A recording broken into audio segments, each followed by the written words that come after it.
നിഫ്റ്റിയും സെൻസെക്സും ഒക്കെ ജനുവരി ആദ്യവാരം പുതിയ റെക്കോർഡുകൾ ഭേദിച്ച് ഓൾ ടൈം ഹൈയിലെത്തിയത് നമ്മളെല്ലാവരും കണ്ടതാണ്.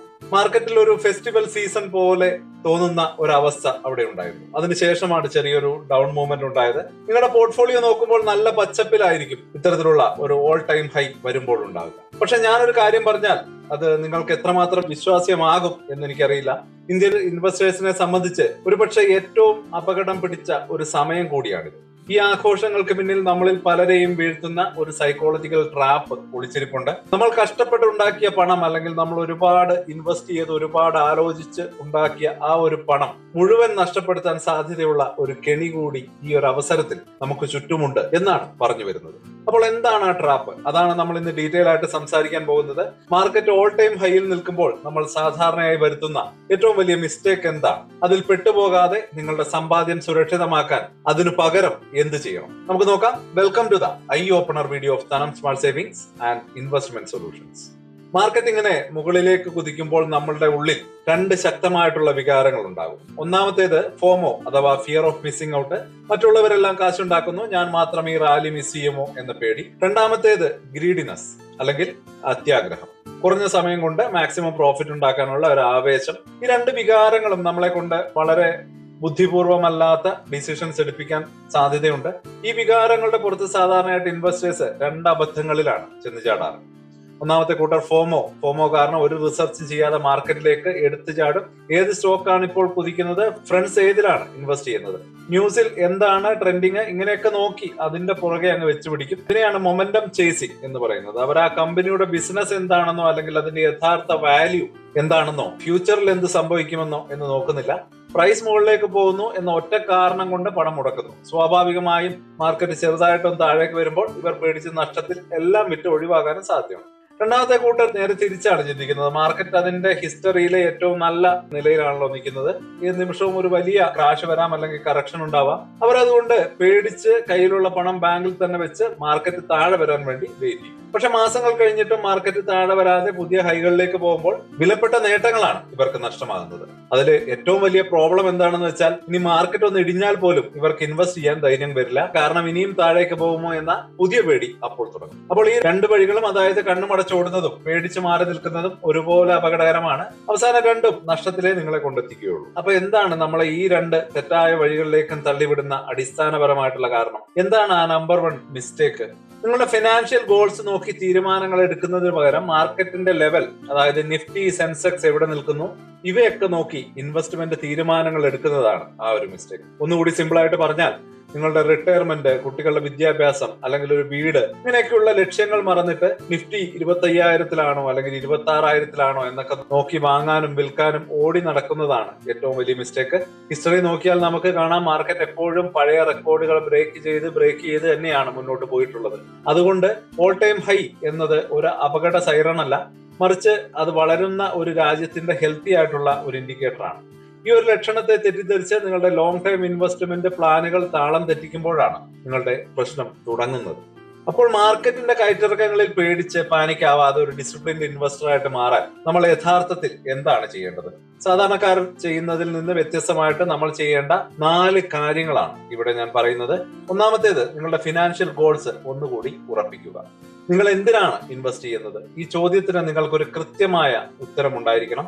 15 വർഷം കഴിഞ്ഞ് മകളുടെ കല്യാണത്തിനോ അല്ലെങ്കിൽ 20 വർഷത്തിന് ശേഷം സമാധാനപരമായിട്ടുള്ള ഒരു റിട്ടയർമെന്റ് ലൈഫിനോ, അതോ 5 വർഷം കഴിഞ്ഞ് ഒരു വീട് വാങ്ങാനോ, അങ്ങനെ നിങ്ങളുടെ ഓരോ ഗോളിനും ഓരോ ടൈം ലൈൻ ഉണ്ട്. ആ ഒരു ടൈം ലൈനാണ് നിങ്ങളുടെ തീരുമാനങ്ങളെ നയിക്കേണ്ടത്. അല്ലാതെ നിഫ്റ്റിയുടെ ഇന്നത്തെ പോയിന്റ് അല്ല. നിങ്ങളുടെ ഗോൾ 20 വർഷം കഴിഞ്ഞാണെങ്കിൽ ഇന്നത്തെ ഓൾ ടൈം ഹൈ നിങ്ങൾക്കൊരു വിഷയമേ ആകേണ്ടതില്ല. കാരണം 20 വർഷം കൊണ്ട് മാർക്കറ്റ് ഇതിനേക്കാൾ എത്രയോ മുകളിൽ എത്തിയിട്ടുണ്ടാവും. നിങ്ങളുടെ ലക്ഷ്യങ്ങൾ ഒരു പേപ്പറിൽ എഴുതി വെക്കൂ. ഓരോന്നിനും എത്ര രൂപ വേണം, എത്ര വർഷം സമയമുണ്ട്, ഇതെല്ലാം കൃത്യമായിട്ട് പ്ലാൻ ചെയ്യുകയാണെങ്കിൽ, ഈ ക്ലാരിറ്റി ഉണ്ടെങ്കിൽ മാർക്കറ്റിലെ ദിവസേനയുള്ള ബഹളങ്ങളെല്ലാം നിങ്ങൾക്ക് നോയ്സ് ആയിരിക്കും. അതിലൊന്നും നിങ്ങൾ ശ്രദ്ധിക്കുകയുമില്ല. രണ്ടാമത്തേത്, ഹൈപ്പിന് പിന്നാലെ പോകാതെ ക്വാളിറ്റിയിൽ ശ്രദ്ധിക്കുക എന്നുള്ളതാണ്. മാർക്കറ്റ് ബൂം ആകുമ്പോൾ എല്ലാ സ്റ്റോക്കുകളും മുകളിലേക്ക് പോകുന്നതായിട്ട് തോന്നും. പക്ഷെ അതിൽ നല്ല കമ്പനികളും ഉണ്ടാവും, മോശം കമ്പനികളും ഉണ്ടാവും. കാറ്റുള്ളപ്പോൾ പട്ടം പറത്തുന്നത് പോലെയാണ് മാർക്കറ്റിന്റെ കുത്തൊഴുക്കിൽ കയറി പോകുന്ന ഒരുപാട് നിലവാരമില്ലാത്ത കമ്പനികളും കൂടെ ഉണ്ടാവും. അപ്പൊ ഫോമോ കാരണം നമ്മൾ പലപ്പോഴും ഇത്തരം പെട്ടെന്ന് ശ്രദ്ധ നേടുന്ന സ്റ്റോക്കുകൾക്ക് പിന്നാലെ പായാറുണ്ട്. ഇതിന് പകരം നിങ്ങൾ ചെയ്യേണ്ടത് ഫണ്ടമെന്റലി സ്ട്രോങ് ആയിട്ടുള്ള ക്വാളിറ്റിയുള്ള ബിസിനസ്സുകളെ കണ്ടെത്തുക എന്നുള്ളതാണ്. ഒരു കമ്പനി ക്വാളിറ്റി ഉള്ളതാണോ എന്ന് എങ്ങനെ സിമ്പിൾ ആയിട്ട് അറിയാം? അതിന് നമ്മൾ സ്വയം ചില ചോദ്യങ്ങൾ ചോദിച്ചാൽ മാത്രം മതിയാവും. ആ കമ്പനിയുടെ ബിസിനസ് എന്താണ്, നിങ്ങൾക്ക് അത് ശരിക്കും മനസ്സിലാകുന്നുണ്ടോ? അവരുടെ സെയിൽസും പ്രോഫിറ്റും വർഷങ്ങളായിട്ട് സ്ഥിരമായിട്ട് കൂടുന്നുണ്ടോ? കമ്പനിക്ക് എത്ര കടമുണ്ട്? അവരുടെ പ്രോഡക്റ്റിനോ സർവീസിനോ അടുത്ത 10-15 വർഷത്തേക്ക് ഡിമാൻഡ് ഉണ്ടാവുമോ അല്ലെങ്കിൽ കുറയുമോ? വാട്സാപ്പ് ഗ്രൂപ്പിലെ ടിപ്പുകൾക്ക് ചെവി കൊടുക്കാതെ ഇങ്ങനെ ബിസിനസിനെ പഠിച്ച് ഇൻവെസ്റ്റ് ചെയ്താൽ മാർക്കറ്റ് നാളെ ഇടിഞ്ഞാലും നിങ്ങൾക്ക് പേടിയുണ്ടാവില്ല. കാരണം നിങ്ങൾ പണം മുടക്കുന്നത് ഒരു ബിസിനസ്സിലാണ്, അല്ലാതെ വെറും ഒരു സ്റ്റോക്ക് പ്രൈസിൽ മാത്രമല്ല. മൂന്നാമതായിട്ട്, നിങ്ങൾ SIP-കൾ ഒരു കാരണവശാലും നിർത്തരുത്. മാർക്കറ്റ് ഹൈയിൽ നിൽക്കുമ്പോൾ പലരും ചെയ്യുന്ന ഒരു ക്ലാസിക് പണ്ടത്തരമാണ് അവരുടെ മ്യൂച്വൽ ഫണ്ട് SIP-കൾ താൽക്കാലികമായിട്ട് നിർത്തുന്നത്. മാർക്കറ്റ് ഇനി താഴെ പോകും, അപ്പോൾ വീണ്ടും വാങ്ങാം എന്നാണ് ചിന്ത.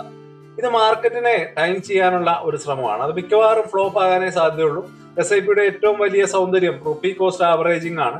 നിങ്ങൾ എല്ലാ മാസവും ഒരു തുക ഇൻവെസ്റ്റ് ചെയ്യുമ്പോൾ മാർക്കറ്റ് താഴെ എത്തുമ്പോൾ നിങ്ങൾക്ക് കൂടുതൽ യൂണിറ്റുകൾ കിട്ടുന്നു, മുകളിൽ നിൽക്കുമ്പോൾ കുറഞ്ഞ യൂണിറ്റുകളും കിട്ടുന്നു.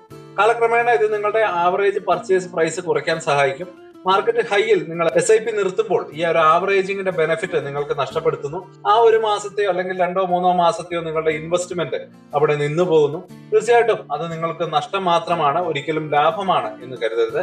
ഹിസ്റ്ററി പറയുന്നത് ഓൾ ടൈം ഹൈയിൽ ഇൻവെസ്റ്റ്മെന്റ് തുടങ്ങിയവർക്ക് പോലും 5 മുതൽ 10 വർഷം വരെയുള്ള ദീർഘകാല അളവിൽ മികച്ച റിട്ടേൺസ് കിട്ടിയിട്ടുണ്ട്. അതുകൊണ്ട് തന്നെ എന്ത് തന്നെയായാലും നിങ്ങളുടെ ഗോളുകളുമായിട്ട് ലിങ്ക് ചെയ്ത് SIP-കൾ ഡിസിപ്ലിനോട് കൂടി മുന്നോട്ട് കൊണ്ടുപോവുക. ഇന്നത്തെ ഈ ഒരു ഹൈ 5 വർഷം കഴിയുമ്പോൾ നിങ്ങളുടെ ആവറേജ് വാല്യൂവിനേക്കാളും എത്രയോ താഴെയായിരിക്കും എന്ന് നിങ്ങൾക്ക് ഇപ്പോൾ പ്രെഡിക്റ്റ് ചെയ്യാൻ കഴിയില്ല. ആ ഒരു കാരണം കൊണ്ട് തന്നെ SIP-കൾ നിർത്തുന്നത് തീർച്ചയായിട്ടും മണ്ടത്തരമാണ്. നാലാമതായിട്ട്, പോർട്ട്ഫോളിയോ റീബാലൻസിംഗ് എന്ന സ്മാർട്ട് ടെക്നിക് ഉപയോഗിക്കുക. ഇതൊരു പക്ഷേ അധികം ആരും ശ്രദ്ധിക്കാത്ത എന്നാൽ വളരെ പവർഫുൾ ആയിട്ടുള്ള ഒരു സ്ട്രാറ്റജിയാണ്. നിങ്ങൾ 60% ഇക്വിറ്റിയിലും 40% ഡെപ്റ്റിലും ഇൻവെസ്റ്റ് ചെയ്യാൻ തീരുമാനിച്ചു. മാർക്കറ്റ് കുതിച്ചുയരുമ്പോൾ നിങ്ങളുടെ ഇക്വിറ്റി ഇൻവെസ്റ്റ്മെന്റ് വളർന്ന് നിങ്ങളുടെ പോർട്ട്ഫോളിയോ നോക്കുകയാണെങ്കിൽ 75% ഇക്വിറ്റിയും 25% ഡെപ്റ്റുമായിട്ട് മാറി.